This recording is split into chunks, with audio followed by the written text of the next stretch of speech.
आज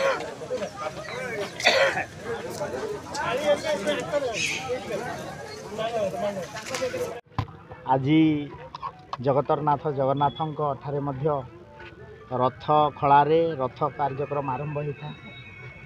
आज ये पवित्र दिन में चाषी कूल आमे चाष काम आरंभ करथां।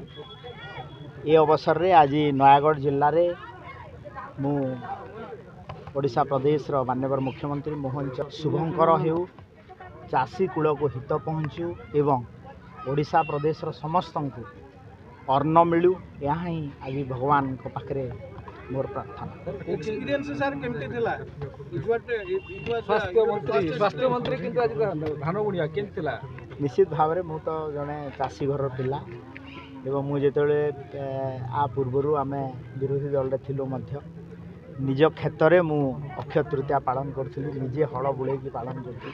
आज सौभाग्य मिली नयागढ़ जिलावासी सहित गोटे भावर आदान प्रदान एवं मत बहुत भल लगिला एठी लोकंकर भल पाइबा एवं चाषी सहित आदान प्रदान। सर मंत्री धान बुणिले कि को किसम धान बुणिले ताहा तो जानलेनी?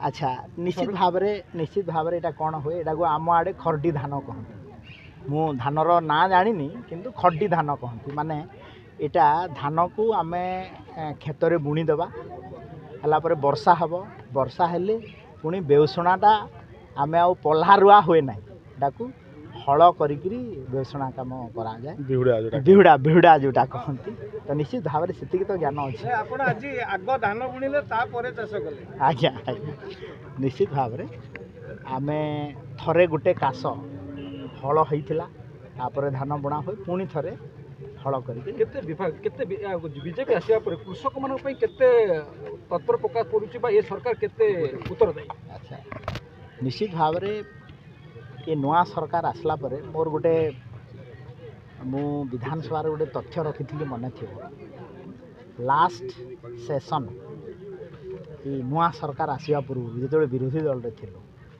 आम से लास्ट सेशन लास्ट मिनिट रे मोर लास्ट भाषण थिला तापर विधानसभा बंद तेना से गोटे कथा कही जे 2024 रे भारतीय जनता पार्टी सरकार निश्चित भाव में ओडिशा प्रदेश रे आसीबो एवं आमे धान पर क्विंटाल 3100 टंका देव एवं आज कथा दे कथा रखीचु। मु धन्यवाद देवी यशस्वी प्रधानमंत्री नरेंद्र मोदी जी को एवं माननीय मुख्यमंत्री मोहन चरण माझी जी को जे आज आम 800 टंका आम एक्स्ट्रा धान क्विंटाल पिछा मिनिमम सपोर्ट प्राइस छाड़ी देइछु।